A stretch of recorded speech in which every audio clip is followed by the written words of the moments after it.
to see everyone. Sorry. Good to see you too. Thank you. Thank you, Mr. Brown. Board members, Chair Stephen Smith. Vice Chair Giselle Johnson Banks. Present. Secretary Treasurer G. Wade Wooten. Board member Charles Brown. Present. Board member Edgar Chase IV. Present. Board member Andronika Morris. Present. Board member Hunter Thomas. Here. A quorum is present. Thank you so much. Thank you all for joining on today. We'll start with our old business. All right, do we have any public comments? No public comments at this time. Thank you. All right, we'll move into new business. Can we do approval of the November 17th retreat minutes?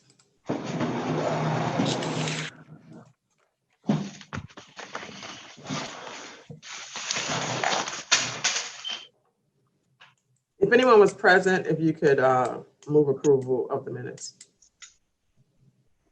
So move. Second. Thank you. All right. Minutes are approved. Is there a presentation, Damon? Yeah, give me one moment. Hey, Giselle. Yeah. Yes. Just a logistical thing. Can you call for just yays or nays? Question on the minutes? All right, sure. Are those in favor of approving the minutes? I'm responding saying aye. Okay. Any nays? With the necessary correction, Mr. I'm Chairman. sorry? I said approval. I have aye with the necessary corrections if there be any. Thank you, Mr. Brown. Any objection? All right, hearing none, the minutes are approved. Okay. All right, presentation by the coalition. Damon, are you okay with us going in this order? I see Wade's joined us. Hi, Wade. Hi, y'all. Yeah, Okay. yeah.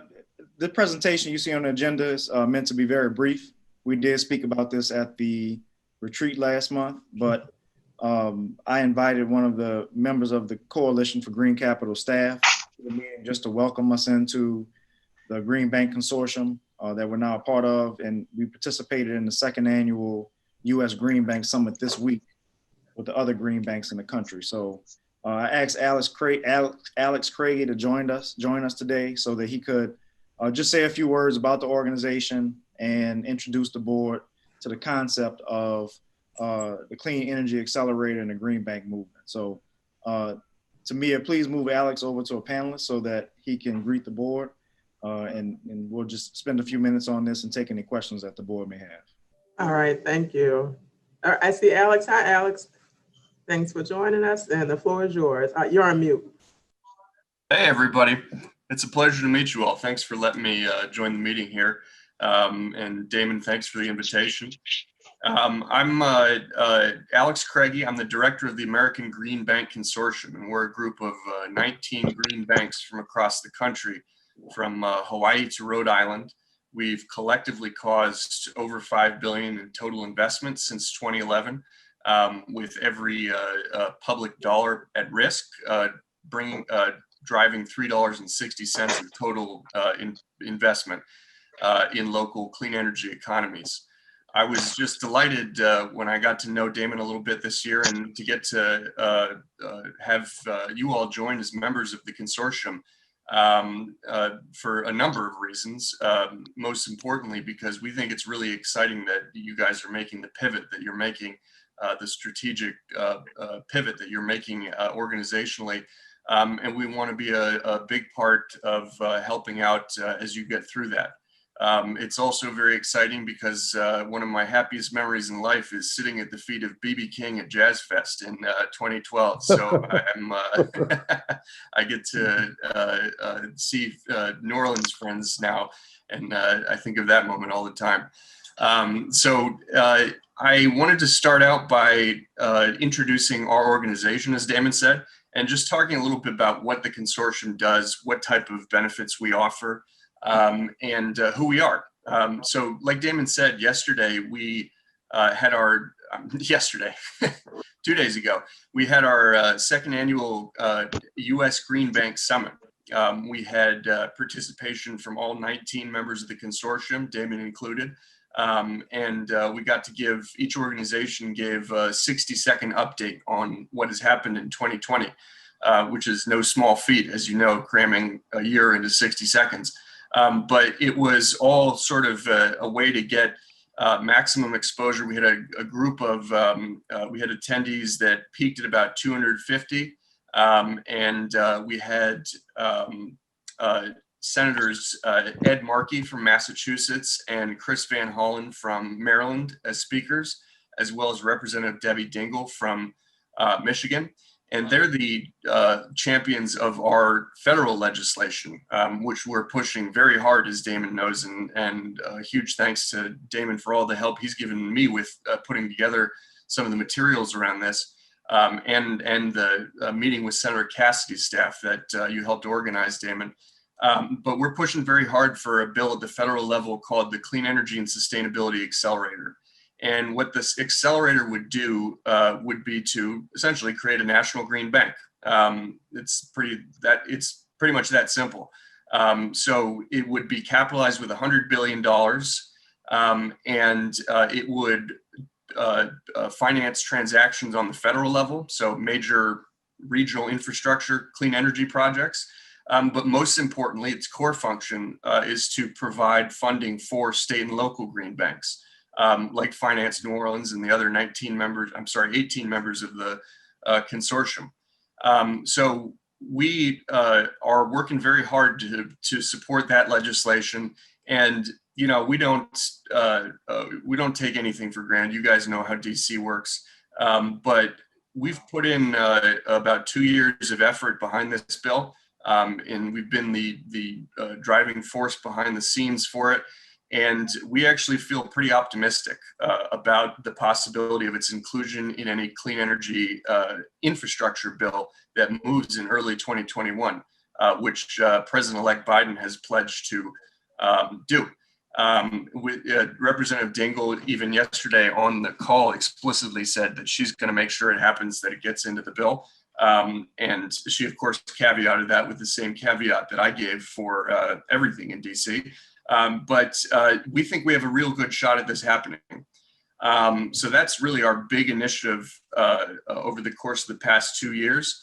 But aside from the federal work that we do, and Damon, do I have about 5 more minutes? Is that right? Yes. Okay, thank you. Can't keep track of the time over here. But outside of the federal initiative, we bring a lot of benefits to members that I think Finance New Orleans has already started taking advantage of. The first thing is the least tangible, but we really have a community of green bank practitioners. I mean, we get on the phone every 2 weeks, chief executives of all the organizations. I would say about 80% of them on average attend the call every 2 weeks. And we have a really open forum where folks feel very comfortable sharing information, sharing best practices, and making requests for assistance. And that, I think, is, if it hasn't already, will be a very critical part of what will be able to help you guys with your strategic pivot. And we're just very pleased to have you guys in here, because this is something that the sort of green bank community really enjoys doing. It's a very look out for each other kind of little family we got going on here. And we're just thrilled to have you guys in it now. Other things that we do, we put out an annual report, and I'm happy I'll put that in the chat after I stop talking here. that kind of defines the organizations around the country and knits us into a cohesive whole, and builds a narrative around what green banks are doing in the U.S.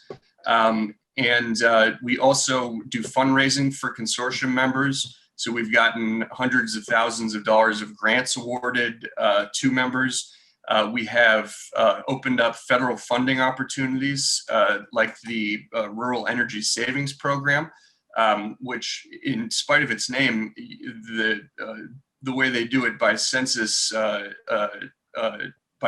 block, there's a lot more opportunity there than you might think. So we got $34.7 million of applications into that this year from green banks. None of them have been awarded yet, but so, can't take credit for anything there, but we feel pretty good about a number of them.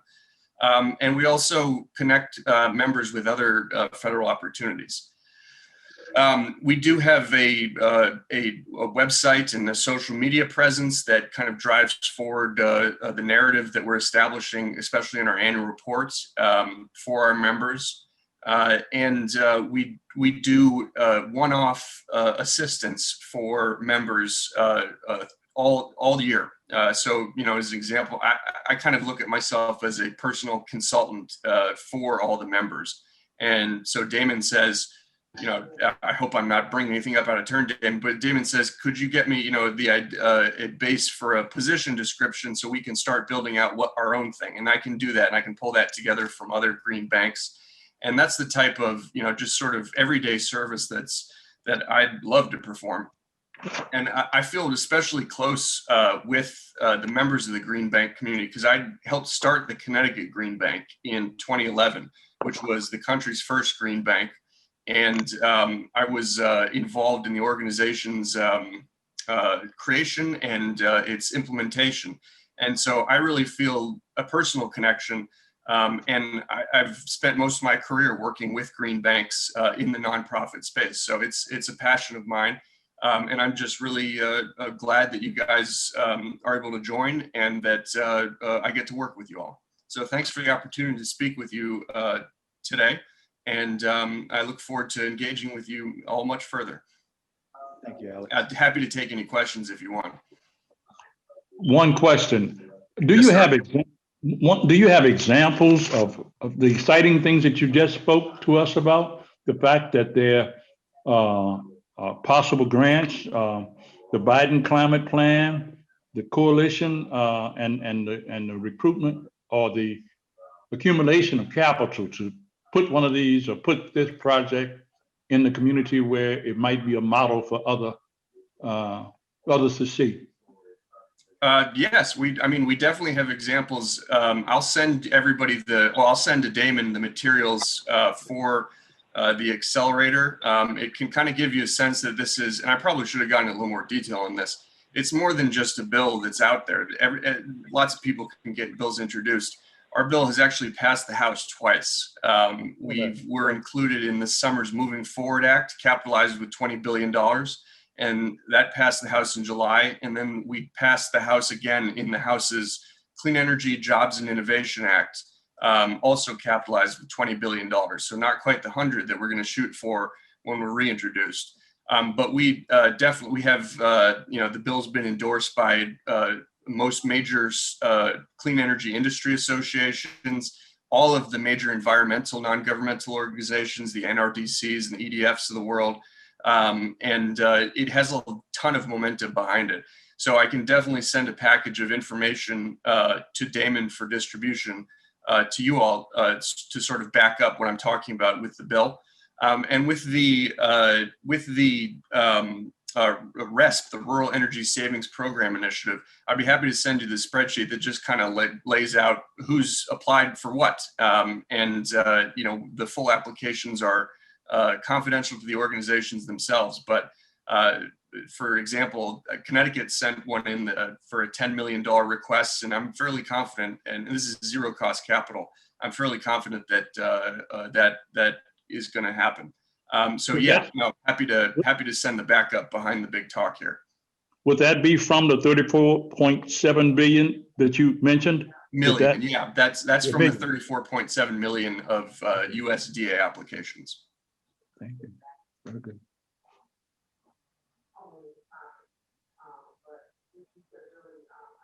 All right. And answers my question.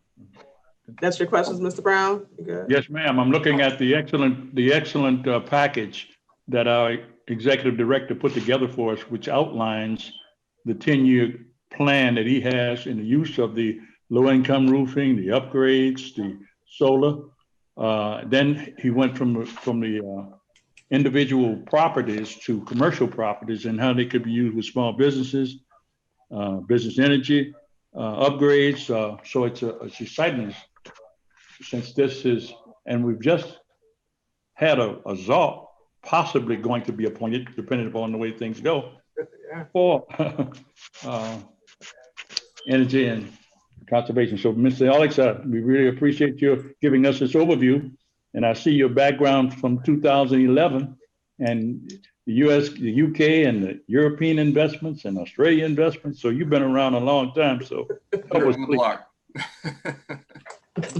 Thank you so much, Alex. Thank you all. It's a pleasure and honor to meet you, and thanks for the opportunity to speak. Same here. And we look forward to working with you. So thanks so much. Same. All right. What do we have next? Final approval of the pilot for Peace Lake Tower project. Yes, to refresh the board, last month, we took a look at this project. This is a $26 million affordable housing project in New Orleans East. And the board delivered preliminary approval on the project last month. I'll turn it over to Mr. Badger and Ms. Brown to give an update on the specifics of the project. But today we're seeking final approval of a pilot arrangement that would last for 40 years. And this pilot agreement is similar to the two that were approved in September. It's the same model. We're building a template that can be used by developers over and over again. Now, each project has its own nuances, but this project is very similar to the two that we approved back in September. So to give you more detail on it, actually, I'll go to Jade first because she's been working with the other attorneys on the project to make sure we can have a successful closing. And then Mr. Badger and Ms. Brown have done the background research to make sure that it is a good investment for us. So Jade, let's go to you first. Excellent. Thank you. Thank you, Damon. Good afternoon, board members. I won't take up a whole lot of time because I think Bianca and Byron will be providing you with most of the information that you all need to understand whether this is a solid investment for FNO to be making in connection with the pilot program that, as you know, recently we launched. We approved, as Damon pointed out, the first two projects. This project is also an affordable senior facility. I believe it's 131 units. That information is included in both the resolution and the lease agreement that is before you all. This is for final approval. Of course, that is conditioned on us further refining and finalizing the documents, but what you have before you is substantially the form in which those documents will be executed. Kelly Longwell is the legal counsel for the developer. She has a great deal of experience in this area. So she has been a great partner along with her team in pushing this forward to close. Again, Bianca and Byron will provide you all with, of course, the overview of the cost benefit analysis for this particular project. But I am available now or after they present to address any questions or concerns that you might have. Thanks, Damon. Okay, thank you. Thank you, Jade. And Bianca, I believe your part next, or if it should be Byron. Good afternoon, board members. So I'll just go into, we provided a development analysis on page 8 of the board packet kind of highlights the project in which we presented in last board meeting. We'll talk through the review of due diligence that was provided by the underwriting committee. Basically, the development description, it's a 131 unit affordable elderly designated apartment community located in Reed Boulevard, West neighborhood of Orleans Parish. Peace Tower is a 6-story high-rise complex with 2 elevators that consist of 131 bedroom units, 1 2-bedroom units.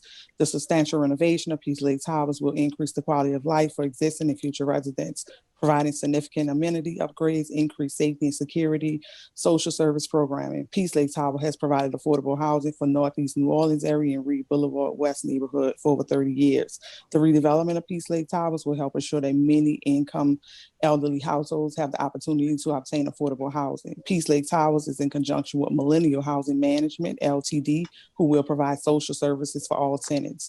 Management and the new ownership will collaborate with agencies to provide services such as financial budgeting seminars, job training, preventive health care programs, information and senior counseling, neighborhood watch programs, and also community garden, as well as social and recreational programs. The review of due diligence was done. The development budget, total development cost per the developer is $26,814,396,000. Per unit cost of $204,690. Acquisition at $11.5 million. Hard costs running at $8.3 million. Soft costs totaling $5.5 million. And a developer fee of $1.5 million. Financing debt sources totaling $14.5 million. Equity sources totaling $12.3 million. And the developer has several funding commitments already in place. Job creations, they're going to create 50 temporary jobs. As it relates to full-time jobs, they're teaming up with Millennial, who's already in place there to continue those jobs that are already in place, that are already currently in place at the development. DBE participation is projected at 25 to 30%.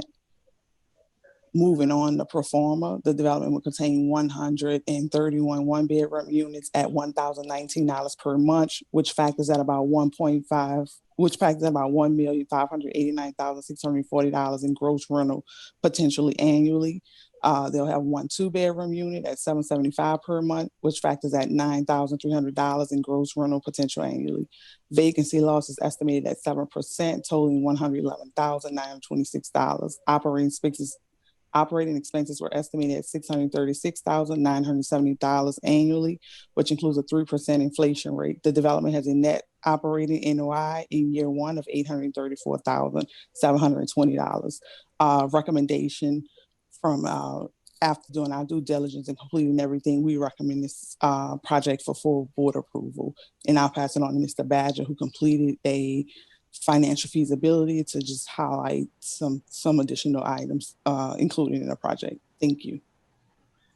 Yeah, thanks, Bianca. And you pretty much covered a good bit. So I'll just kind of touch on a few highlights from the financial feasibility report that we looked at in finance before passing it on to the programs department for preliminary approval. So just a few things. We saw that there was enough reserves to cover the debt service. There were equity and debt commitments, as Bianca mentioned, that were already in place and in line. The developer has extensive experience. The guarantor has strong financials. The debt service coverage, which is 1.5 in year 1, improves over the life cycle. Looking at the net operating income in year 1 is $835,000. And that improves to $971,000 in year 15. And so all pertinent risk were identified as low. The project is well located in New Orleans East. It's a short distance from the major interstate, the intersections, grocery stores, shopping.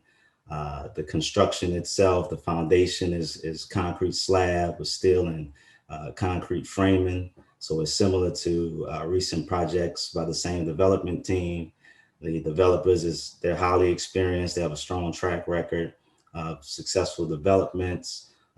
In terms of community opposition, Councilwoman Cindy Nguyen has their support there, so there's no opposition found. So and overall, the financing is like I said, was in place. So we deemed it financially feasible.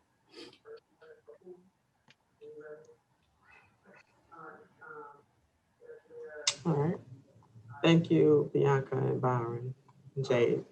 And Madam Chair, one other thing that I'll add, and I'm sorry, Bianca may have mentioned this, but the staff, as in accordance with our policy, our pilot policy did hold a public hearing on this particular project, and there were no substantive questions or comments that came out of the public hearing, just questions of clarification. Okay, great. Great. Thank you all. All right. Questions? Any questions? Yes. Yes. And that public hearing is on the Zoom, not Zoom, the YouTube channel. And there was a couple of questions, good questions that were issued. Just two questions that I have. That investment committee that you head, Byron, who sits on that committee? Yourself, Bianca, and who else? You're on mute, Byron. You're on mute. Are you referring to the underwriting committee, Mr. Brown?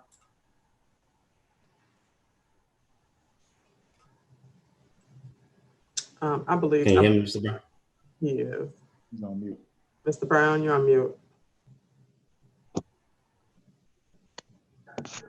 Well, Mr. Brown, you there? yeah, I had another call coming and I'm on the phone. I'm so sorry. Okay. So I was just asking about the members on that committee, Bianca, Mr. Badger, and they're doing an excellent job. I was only wanting to know the persons that were on that committee. and just to clarify, Mr. Brown, are you referring to the underwriting committee, right? Yes, sir. Okay, yeah. So it's Mr. Burns, myself, Ms. Brown. We have Ms. Roussel, our counsel. We have our municipal advisor, Kane Mitter. We have a representative from the city of New Orleans. We have a multifamily consultant. Keep me honest here, Damon. Make sure I'm not missing anybody. Covered everybody. That's it. That's Okay. Can you please get Kane Mitter, since they are financial advisors? I don't know if I'm getting paid, but you have the excellent report, but it's reviewed by, and if we could put our financial advisor on there, it would be good. He's talking about the board. Oh, are you referring to the financial feasibility report that I signed? Yeah, you signed it, and it's reviewed by, and it's blank. And if you put our financial, if our financial advisor from Kane Mitter or the other financial advisor we have would reflect their signature, I think it would be good, just for the record, sir. Yeah, well, that's something we can talk through. Ideally, it's a presentation to the underwriting committee. So we would have to determine who that representative would be that would sign that. But we can talk about that. We need to talk about that further. Mr. Burns would be the person. That's it. So sure, we can do that. I have. The first page, this page.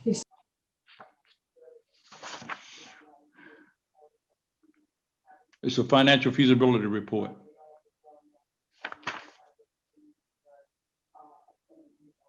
So unless there are any other questions from the board, I don't. Giselle, the next thing for us to do would be to take roll on final approval. But Okay, yeah. All right. Thank you, Mr. Brown, for your questions, and thanks again for the presentation, staff. I guess I'm the program committee chair, so I'll move final approval of the pilot. Thank you. All in favor, respond by saying aye. Aye. Aye. Any opposition? Aye. Do we need to do a roll call vote? I'm sorry. Yeah, if we do on these, I apologize. We do need to do a roll call on this Vice Chair, I will, if you allow me to, I will just read the caption of the resolution into the record. This is a resolution approving the form and authorizing the execution of a lease agreement and any and all additional documents and certificates deemed necessary in connection with the granting of a favorable payment in lieu of tax arrangement by the Finance Authority of New Orleans in connection with the Peace Lake LATC Limited Partnership Project and providing for other matters with respect to the foregoing. This resolution authorizes Damon Burns in his capacity as CEO and Executive Director, Mr. Stephen M. Smith in his capacity as Chairman of the Board, Ms. Giselle Banks Johnson in her capacity as Vice Chairwoman of the Board, and or G. Wade Wooten in his capacity as Secretary Treasurer to execute the lease agreement in substantially the form presented, as well as the related ancillary documents in connection with this transaction. All right, thank you, Jade. Just one correction, Giselle Johnson, thanks. I think you all had Giselle Banks Johnson. Okay. All right, thank you for the resolution. I move again approval of the resolution as presented by council. And if we can get a roll call to take the board members' votes on this. There was a second, someone did second, I don't know. New Orleans East, huh? Vice Chair Giselle Johnson Banks. I'll second it. I'll second the motion if need be. Thank you, Wade. Okay. Okay. Yes, I'm sorry. So do we need to continue with the roll call? Yes. Secretary Treasurer G. Wade Wooten. I approve. Board Member Charles Brown. Approve. Board Member Edgar Chase IV. Approved. Board Member Andronika Morris. I vote yes. Approve. Board Member Hunter Thomas. Approved. Thank you all. Madam Chair, Yes.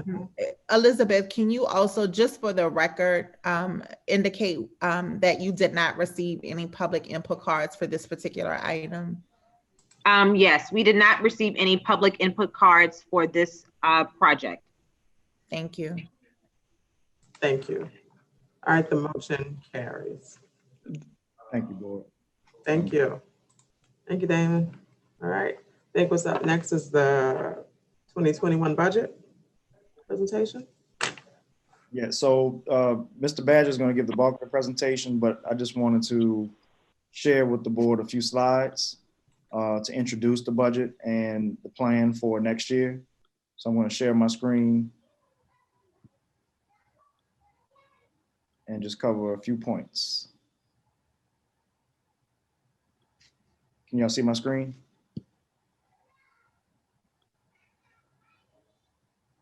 Yes. Great. So just to remind you, we did talk about these last month, but I want to give the board another opportunity to see what things we've actually accomplished this year. We started off 2019, we got 2 grants, one from C40 Cities, another from the Mississippi River Towns and Cities Initiative, just an environmental impact bond. And we used the money from C40 to develop what we're calling a green finance framework for the city of New Orleans and all of the. So both of those projects have, or I should say they are coming to an end. We will have a document that can be shared with the board and the rest of the community on the green finance framework. We're still coming up with the final name of it, but the actual content has been created.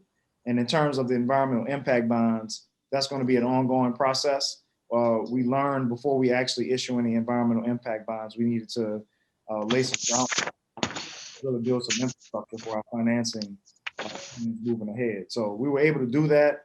and use those resources wisely to build some momentum going into next year. We did start the Community Support Fund, which is something we hope to do on an ongoing basis. This particular fund was created specifically for COVID relief, but the Community Support Fund in the future can be used for a variety of reasons. So as we are more successful, we'll be able to feed that Community Support Fund and provide more access to resources to the community. We also completed our CEA with the city in May, which has allowed us to do the deals that we just approved. You just heard from Alex with the American Green Bank Consortium. And lastly, we're set to close 3 projects, 3 developer transactions by December of this year. So that's not reflected in the budget that you see in front of you, but that would represent, I believe, over $60,000 of revenue into Finance New Orleans for 2020. So the revenue we've been looking for, that's our start. It's going to start rolling in this month. It's not a lot, but as it accumulates over time, this will become a significant resource for Finance New Orleans. And these revenue streams go out as long as 40 years. So this is only the start of a 40-year revenue stream.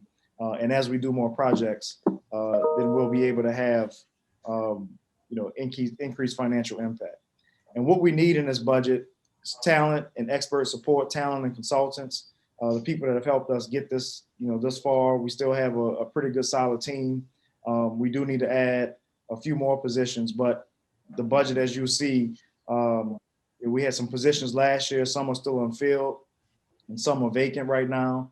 So in terms of personnel, we don't expect a huge increase in what we need cost-wise, but we do need to fill some key positions in order to keep building out this momentum. We need to invest in financial technology and equipment post-COVID.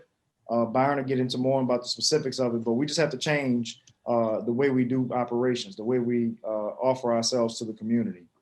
Now we have to do everything online. As an example of this meeting, this is a direct result of COVID. So we just need to have the financial wherewithal in order to deal with it. We just talked about community support, also more program and business development. We're set to launch a number of programs next year, and it just costs a little bit to get those off the ground. So once we get them off the ground, we're going to see more impact, like we're seeing with the developer revenue that we just discussed. And of course, we put our office renovation on hold, but we're going to have to continue that planning going into next year. We, of course, just signed an 18-month lease where we are. The Virgin hotel construction is still going on. It was slowed down by COVID. So as that comes to a close, we'll be able to figure out precisely what we want to do with our office, but we did include some funding in the budget for it. So we have a 2.4 million budget versus for fiscal 21, that's the request, versus 1.8 last year. Most of that increase deals with technology, some personnel, and also some consultants that we need. But overall, we tried to keep it fairly modest. And those 3 pilot deals have helped this year, but we expect more next year. We do have a pipeline of $500 million worth of multifamily transactions. So that should allow us to close up to 5 to 10 deals next year on pilot revenues. And again, those accumulate and grow over time. We do have $25,000 of unused capital from last year. And there's also some unused funding that we had from the 2 previous years. So although that we have been investing our reserve capital and getting things going, we've been very conservative, and we do have some funding left over. And of course, our liquid assets have been a key item for us to pay attention to, but we've been able to keep them above 10 million since 2016, despite dipping into our reserves to pay for this infrastructure and momentum building that we've seen. So we have liquidated some assets like the Pathways properties. So that's taken the fixed asset category and moved it up to cash, but we're going to use that cash strategically, of course, and we're going to be mindful about, even though how much we're requesting, we're going to be mindful about how we spend it moving forward. And then we're also seeking private capital. We've been talking about this for some time now. We're going to need some private capital to help us seed this growth. We're talking about a transformation of what we offer our business model, and that business model is being developed as we go.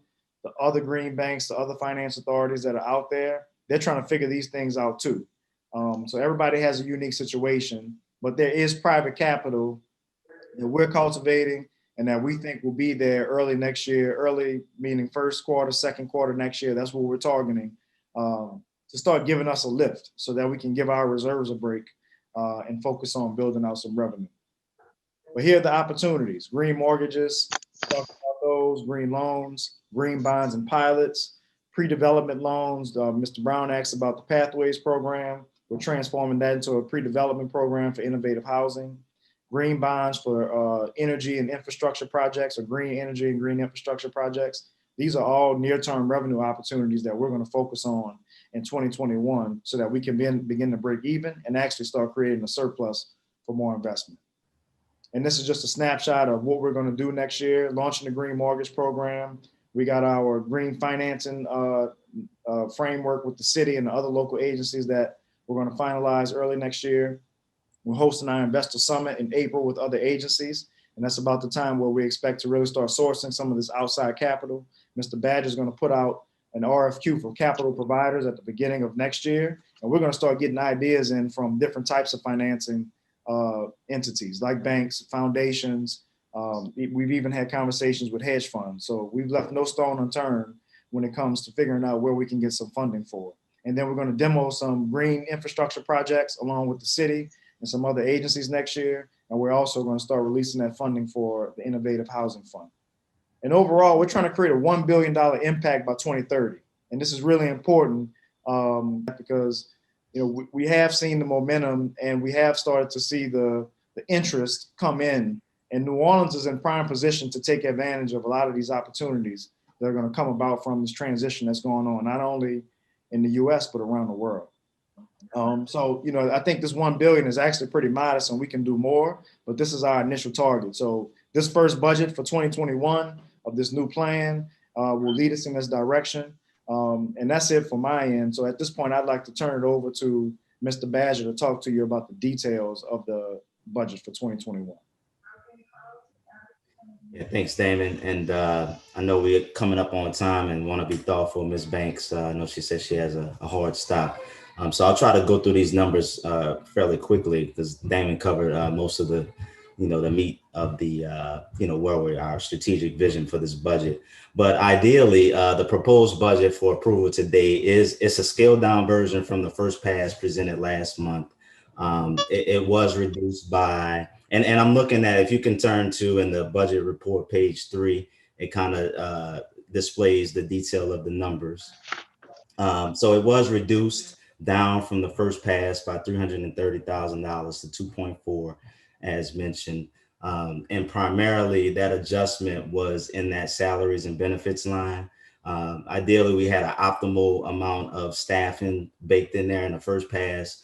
We scaled that down to kind of bare bones, kind of just the immediate needs in the budget for this particular approval. The budget still consists, everything else remains the same. It still consists of $402,000 budgeted on the revenue side. And that consists of single family revenue, of issuer fees of $42,000. The bulk of it being multifamily revenues, $291,000 based on a projected 10 pilot transactions for 2021.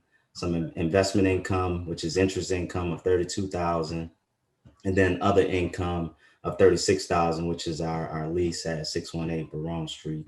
And then, so on the expense side, as I mentioned, we scaled it down on a salaries and benefits line, but looking into the other line items, the general operating and building line, that is 81,000 higher versus our previous year's budget. And that is a result of the remaining allocation of the community support funds, as well as a small increase for the office lease renewal, which is about $11,000 for next year. The next line is consultant and professional services. There's a $60,000 increase there. And that is primarily related to us outsourcing our human resource function and our recruitment function. Damon mentioned we want to bring in some top talent. So we want to team up with some HR team that can help us with that recruiting. So that's where that increase is there. And a small amount of that will go to some multifamily consultant as well. And then finally, we have the technology services line. That's increased by 75,000. Of course, as mentioned, post-COVID, we really need to beef up our technology infrastructure, move more toward a management and file sharing solution, cloud-based. We need to make sure we're doing our equipment refreshing, given the short life cycle. We have dated equipment now, so we need going into these new programs and jumpstarting these programs. We need to make sure we beef up an investment there. Network security, as well as just we have single family, multifamily tools that we'll need to bring in as well. So ideally, this is a $2.4 million budget that we're presenting for approval.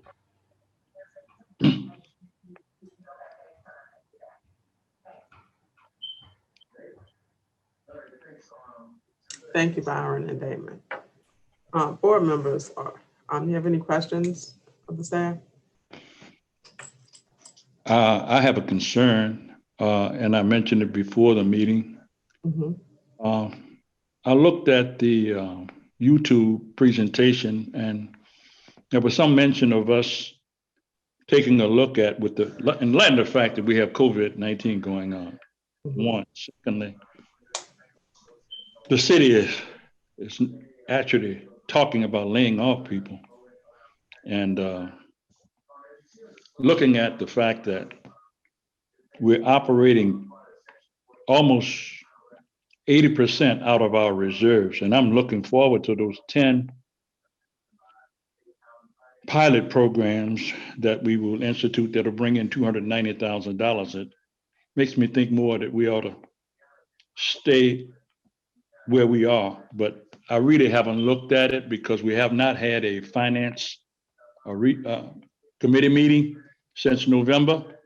And this budget has not been presented to that committee. And I'd like to ask that we table this until at least it goes to the Finance and Investment Committee for viewing and input on a committee level, and then bring that to the board, if that's okay.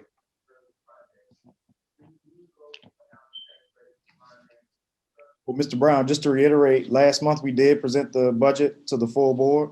We didn't have a committee meeting. We had committee meetings scheduled for November, but our October meeting was canceled because of Hurricane Zeta. And we thought it was important to have that retreat. So we moved the retreat meeting to November and did present the full budget. It wasn't directly to the committee, but there were members of the committee present on the call, and the full board was able to see the agenda. So unfortunately, we were forced out of order with the hurricane this year in terms of having our meetings or having all of our meetings. So we had consolidation, and that's the reason we didn't have that normal November committee meeting. Well, as I said, in light of the COVID, we're talking about a $500,000 roughly in salary increase. The city is laying off. Not that that's where the resources would be used, and that's an area to take a look at, not necessarily, but another $60,000 or roughly $300,000 in consulting fees, an increase of $60,000. And then the operation of the building, we've just now signed another lease for another $60,000 a year, and until we can get back into the building that we own. I like to have, as I said, I'd like to have the opportunity, and I can understand the technology. We're going to have to reach out to people. And I see the $75,000 there, I would suppose, is for reaching out to the community and letting them know that we have a different way of operating now. And as I said, from what I looked at on your YouTube, I think there was a suggestion that we look at the possibility of some of these things coming to fruition and looking at this budget stand still until 6 months from now, when we're out of this problem nationwide and especially community-wide with the virus, and let that be the time that we look at maybe an increase of 70% of our budget from 1.8 million to 2.5 million.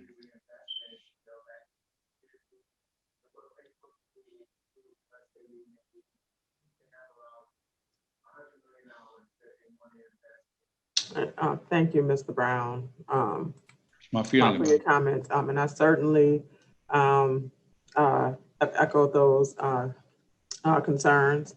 You know, and in the November meeting, I did ask, for staff to go back and take a look at the budget. I know they presented a decreased budget as a result of those conversations.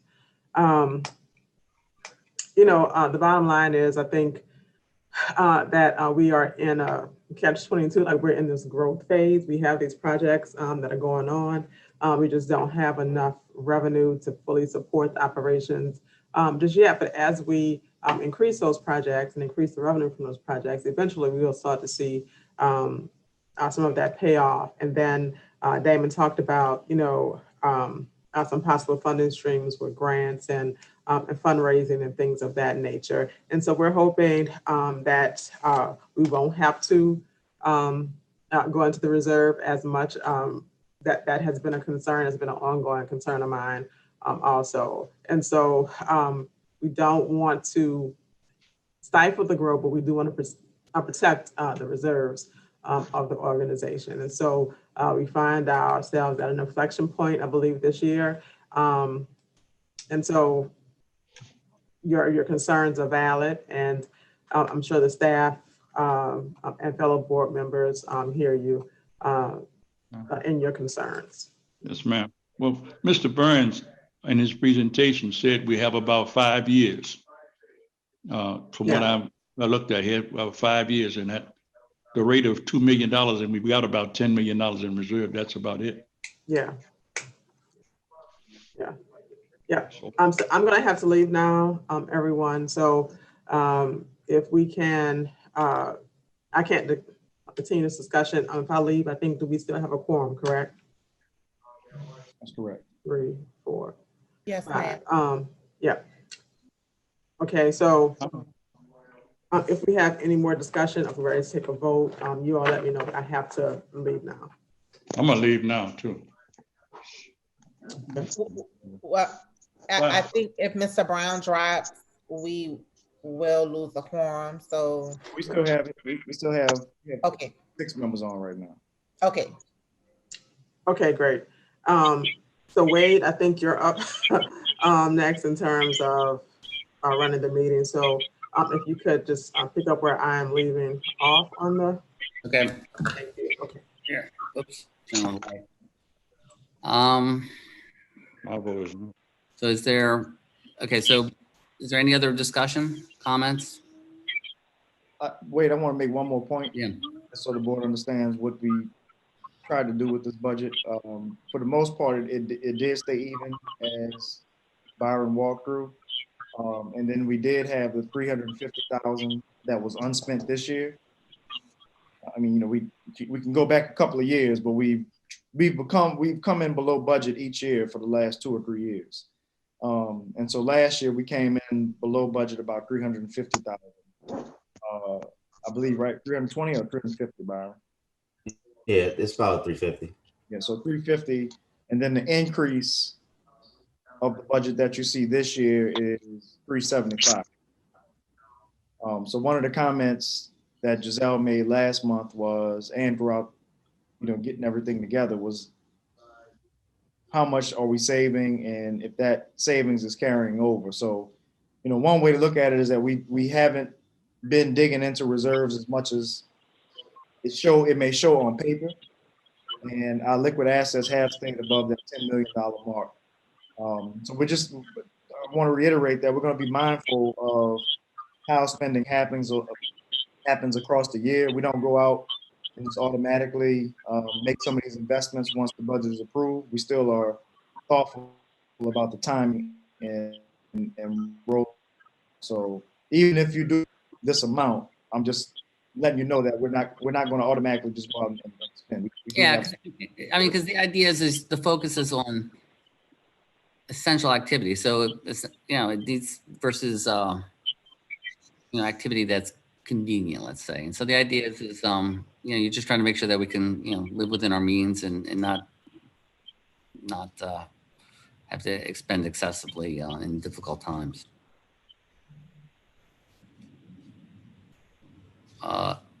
Hunter, Edgar, did y'all have any comments? Or Underneath, I'm sorry, miss you. No, I'm having some internet problems, so I wanted to make sure that I've been trying to. I missed the last few comments. I've been flipping through everything. Okay. You know, one of the things I want us to look at is revenue, making sure that as the staff, there are things that the Finance Authority needs to do, and that we need to make sure that we have the appropriate staff, but we also need to be making sure that we're compensated properly and looking at that appropriately. And you know, again, there is not, unfortunately, there's just not a lot going on in New Orleans as it relates to affordable housing. We're seeing disinvestment from the Louisiana Housing Corporation, constricting budgets at the city, and the Finance Authority has indicated that it wants to take its leadership role back in this area, and we can. But we also need to make sure that we don't overcommit and that the organization is properly balanced. That's what I'm looking at here with this budget. I think it's something that we've got to keep an eye on, and we've got to support the staff in moving that forward. But and so I'm cautiously optimistic that Damon and the team can pull this off, and I think we need to give them the room to do that. And it won't be for lack of trying, certainly. Yeah. That's the other problem. It's not because of this team. It'll be the circumstances, but there are not many other options for the people of New Orleans if the Finance Authority doesn't continue down this path. Yeah, and there's certain things that are just out of our control. I mean, you know, it's you try to control as much as possible. But you know, that's why you're budgeting, you know, your conservative budget, middle of the road budget, and you know, best case scenario. See how things are. I mean, Damon, do we at some point during the year just kind of do a hard look just to see how we're doing? Because some things, like I said, are out of your, like revenue. I mean, you can only control so much as far as revenue coming in. We do something just to compare apples to apples. Yeah, I think it's Along the way. you know, one thing we can do, which is just already a part of our structure. Once we resume our committee meetings in January, it's just getting the committee members all the information you need, you know, in order to make sure the budget is on track. At any point in time, the board can decide to pull back or, you know, even you know, put more gas on the fire, if you will. Yeah. So I think we just need to take it month by month, and you know, we expect that the single family program is going to come online early next year. It's going to take a few years or a few months for the revenue to start going. The multifamily is rolling, and you know, we think there's some other bond issues out there that we could do. So, you know, but I don't want y'all chasing your tail either, so to say, right? I mean, like, you know, there's only like within 3 months, 4 months, there's only so much that can be done. You know what I mean? I mean, you know, there's regular reports to the board. You know, periodic hard looks in my mind didn't occur until 3 months or after 6 months. I don't know. I just don't want you guys. I mean, like, you've got to have enough discretion to manage things and operate the organization appropriately. I just don't want the board to micromanage either. I mean, I guess maybe Jade has some opinion on what can be done in the formal sense, but I think it's just the board committing to coming back every quarter, you know, at the April point, and then at the June, July point, to just make sure that we are on track with generate some of this revenue, because we'll know by mid-year whether or not these revenue projections are going to come to life. So we got a good feeling that they will, but I think it's just the board committing to every quarter revisiting the budget and deciding whether or not some changes need to be made. Yeah, Damon, I think Damon's right, and I think it also lines up with what Mr. Brown is talking about, which is just allowing the finance committee to really be able to, on a quarterly basis, just check in. And if there are wide variations between actual and budget, you know, and Damon and his team are literally keeping a daily eye on that. If there are wide variations, of course, the board always has the ability to reforecast its budget at any time.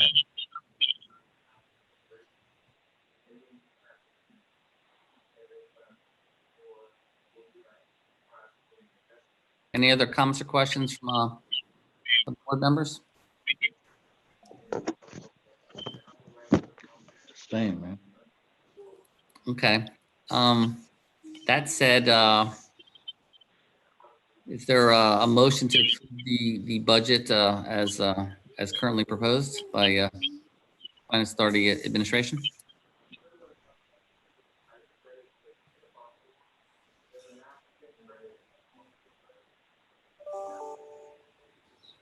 Somebody? I'm here. This is Edgar. I'll move that we accept the budget that has been submitted. Is there a second? Jade, I second that motion. let me ask you this before I go. Do I also have to make a statement about those quarterly financial follow-ups, or is that something it's just written in the notes and that will happen? Yeah, no, I mean, it's on the record. You know, it's already been stated for the record. So it's not necessary. Gotcha. Thank you. Makes sense.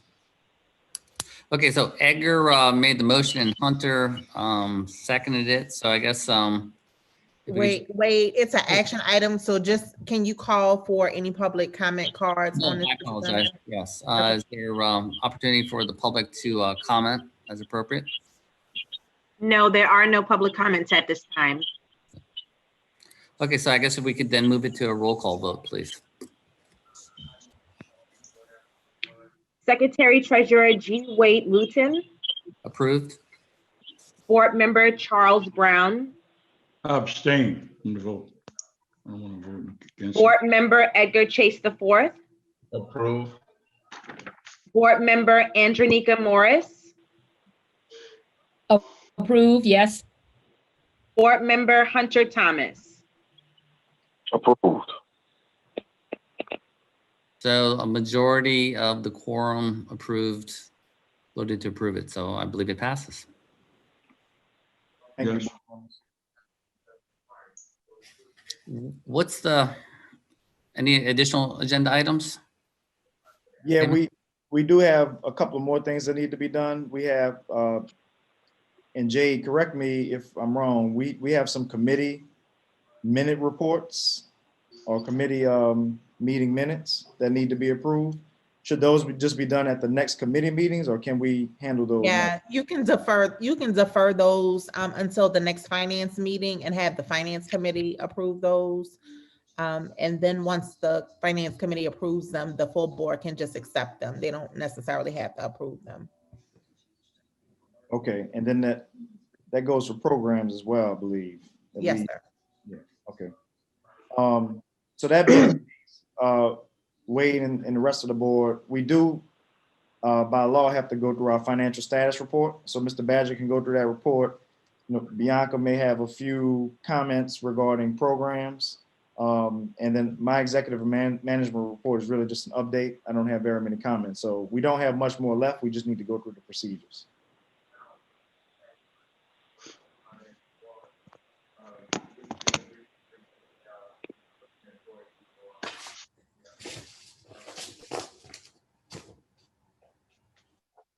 So Wade, if you're okay, we can move on to the financial status. Yes, please. I apologize. Yeah, okay, yeah, so I'll go over that. So looking at the financial status report, this is as of October. You see the actual revenues came in at 158,000 year to date to a budget of 173,000. On the expense side, Expenses are 1.2 to a budget of 1.6. There's about 386,000 of favorability there. Diving into the revenue piece on page 2 of the financial status report, you'll see, we're pretty much on target with revenue. There's a slight miss on multifamily, as Damon mentioned earlier. If we have these 3 pilots closed this month, we'll end up probably being right on target for revenue. If not, we may surpass revenue. Next page is the look into the expenses, mainly favorable. It's the same story here. Favorability in the salaries and benefits line, the consultant and professional services, and the marketing and advertisement lines are the drivers, but mainly favorable overall. Next page is a breakdown by month. We're trending within our averages in terms of revenues and expenses. No major things to point out there. Next page looks at the pathways, revenues, and expenses. Month over month, there's no changes here. Revenues are at 30,000, expenses are at 33,000. Next page shows the balance sheet comparison year over year. No changes here, given the minimal activity. So the balance sheet remains stable. And then finally, we have our summary of cash and cash equivalents, and our total cash as of October is at 10.9. So that concludes my report of the financial status report. Any questions, comments? Nothing on my end. Anybody else? Okay. Oh. Underneath you, were you going to say something? No, I just said no. My internet is acting up, so. So is that it? Can y'all hear That's me? it on my end. Good. Yes. I'm sorry, my internet is unstable too. But I was just saying that on the program side, we may have some minutes, but otherwise there's some reports in your packets. Bianca, is there anything of significance that the committee would need to know on the program side? No, so those are just routine, kind of highlighting demographics in both single family, community support fund, and also included is the multifamily pipeline. Please feel free, to email me if you have any additional questions or concerns regarding those reports.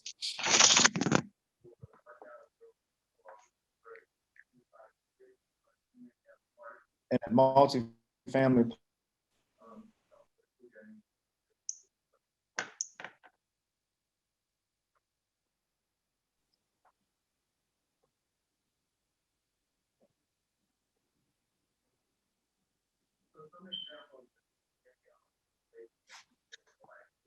You were talking, Damon? Yeah, I'm sorry, I keep going in and out. I was just saying that the multifamily pipeline you see in your reports, I've been referencing that throughout this conversation. And that's where we pulled those 10 pilot projects that Mr. Badger talked about in our projection. So that's an actual pipeline we've been working with the city to develop, and even the housing corporation. So it's really just up to us to do what we can to close those, but a lot of it is out of our control. But when they're ready to go, we'll try to be prepared to offer the service.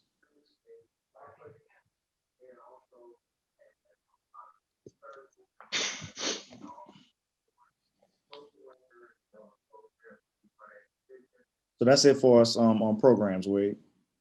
Okay. So are we at the stage to adjourn? Well, the last thing is just, it was sent to you in the email. There's a draft of our strategic plan. We presented to you the strategic plan last month during the retreat, but we have a nice booklet that we're putting together for us, and as well as for the community, for fundraising. We'll be able to use it for a multitude of reasons, but we put a draft of it in your packages just so you can see it. It's not final yet. We're going to work on finalizing the content between now and January, and we'll send you the final version in January for you to approve so that we can make it official and start advertising it and sharing it with the community. Great, thank you. And that's it from us. Okay, great. Okay, if that's the case, can we entertain a motion to adjourn? So moved. So moved. Non-debatable. Okay, excellent. We are now formally adjourned then. Thank you, everybody. Thank you all. Thank you, guys. Have a great See you. holiday. Happy Merry holidays, Christmas. everyone. Take care. Same to you. Christmas. Happy holidays, everyone. Thanks. All right. Thank you, dear.